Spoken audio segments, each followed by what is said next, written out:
Hi,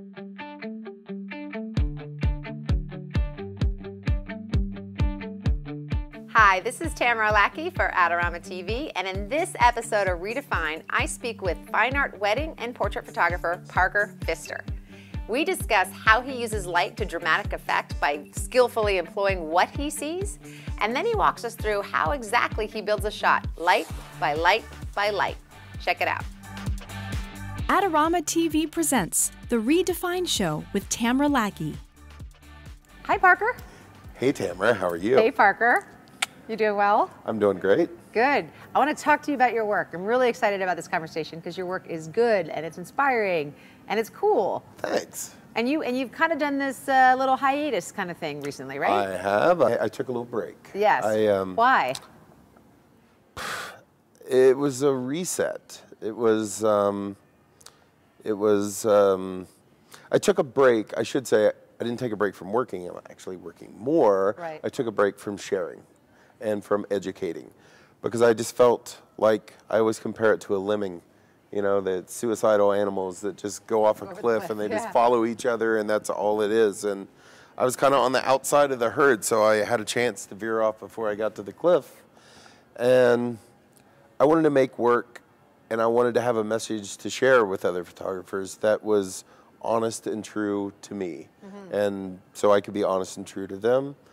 And it's something fresh. It's just not regurgitated information in a pretty package. It's part of the artist journey, from the cave wall to now, Trog and Ugg in the cave, they're watching each other paint the buffalo, with the sphere, and that's how they copy, and that's part of the artist's life. But you got to know when to turn that off and be your own artist, and put your blinders on. That's one of the hardest things to do. It is, because we're inundated with photography now. It's literally everywhere. Yes. So just for the last 4 or 5 years, I haven't been to the internet. Well, clearly I've been to the internet, and I'm not calling it the interweb yet, so I'm not that guy. But it confuses me. I just don't look. I don't look anymore, and I look to myself, and I look to my failures to make newer stuff, newer images. And what would you say if you had to? I mean, obviously it's not just one thing, but if you had to summarize and say, this is the one thing I care to convey, what do you think that is? To convey in my photographs? That means something to you to create, and that you want people to understand you're trying to convey. There's nothing I really want to share except a story. It's a story.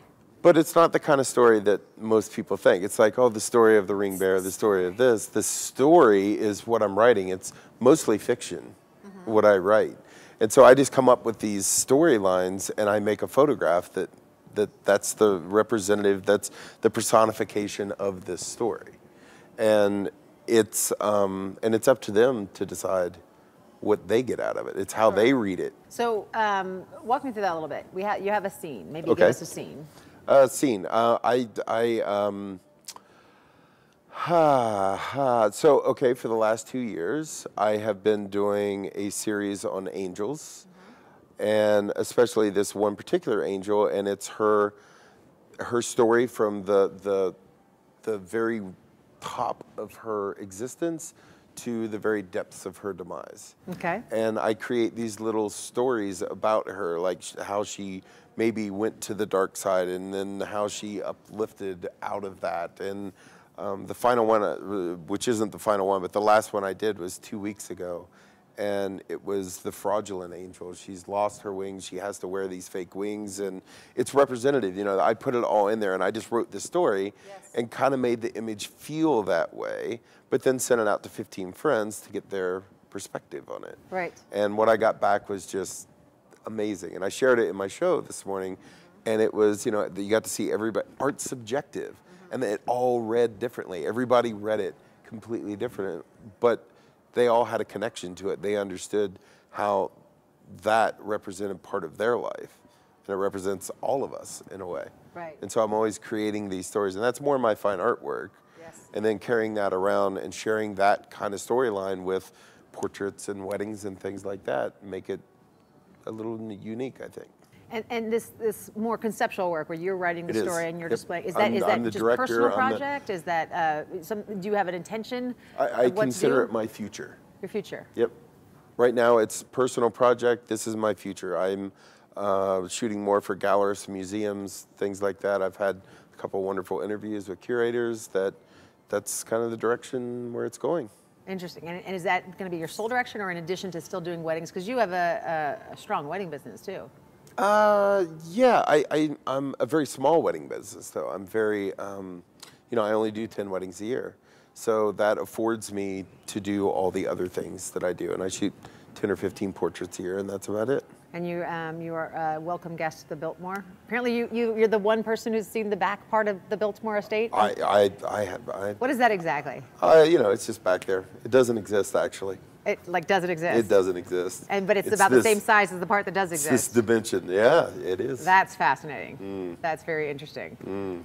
And then, because you're in Nashville, North Carolina. I am. And that's where that. Yeah, I get to play. It's like the little playground there. It's beautiful, amazing people. Yeah. So coming out of this hiatus, are you planning to start sharing and being a lot more? I mean, you already are on Instagram. Yeah. I just started with the social media stuff, and I do want to share a little more. It's part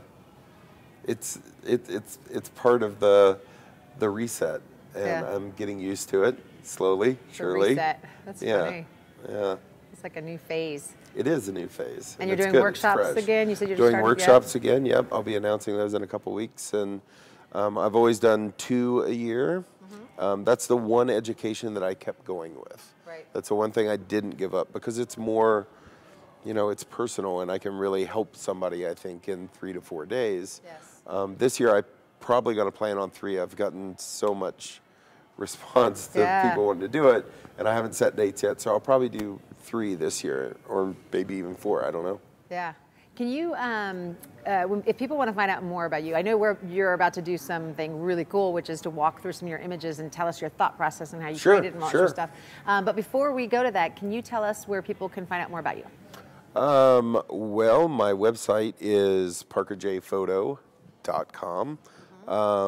Facebook I'm using a little bit. Yeah. It's you're on the Facebook. I'm on the Facebook. Yeah. Yes. Wow. I don't know who I am on there though. I think just Parker J Photo again.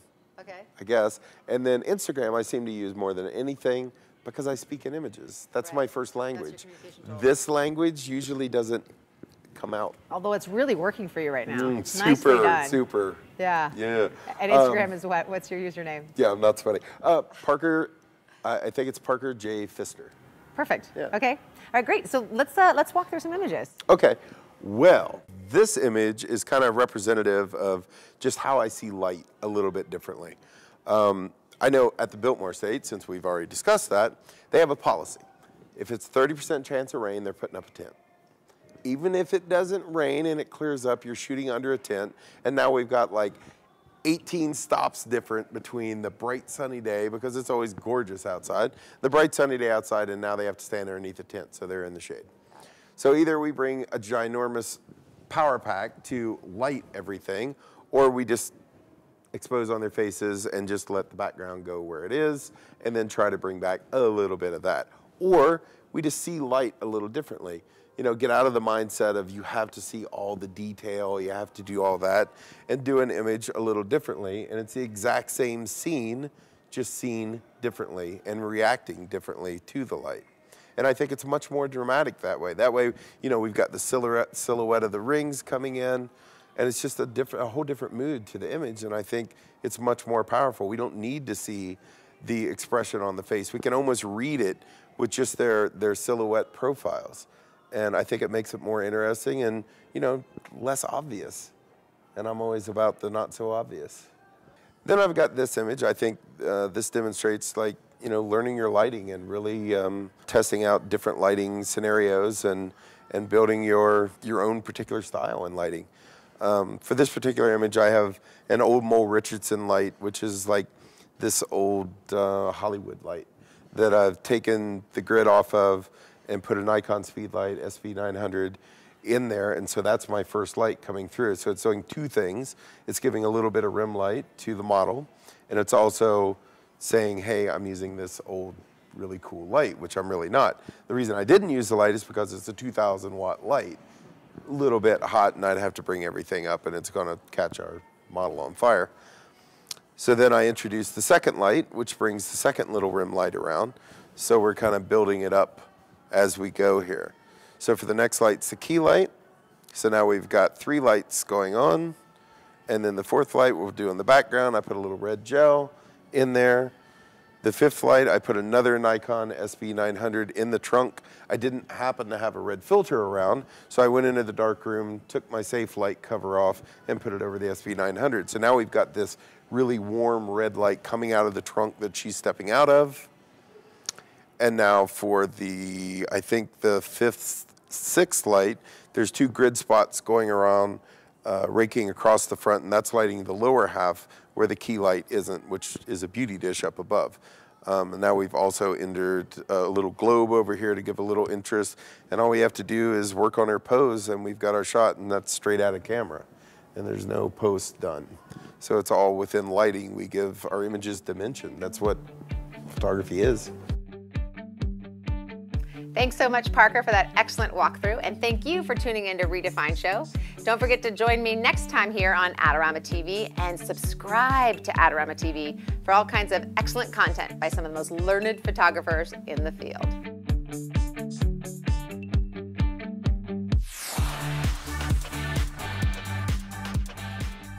Do you want great looking prints at low cost? Be sure to visit our easy-to-use online printing service. Adorama Pix has professionals who treat your images with the utmost care that you can count on. For a quick turnaround on photos, cards, or albums, use AdoramaPix.com.